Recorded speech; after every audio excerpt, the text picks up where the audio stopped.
Right, this one is the toggle end with the UVC receiver stud.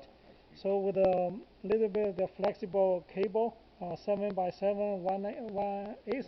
So let's now we can put this toggle end in there.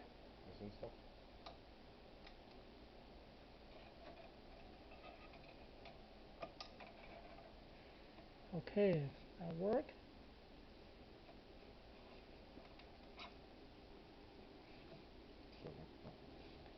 So we are tightening this.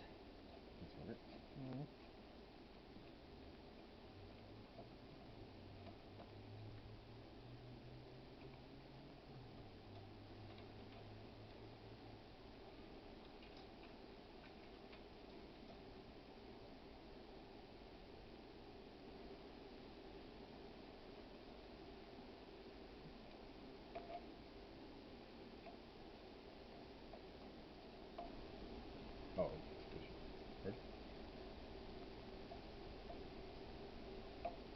That's it.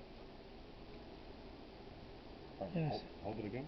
Yeah, it's okay. It's good. It's good. Just one more, Ross.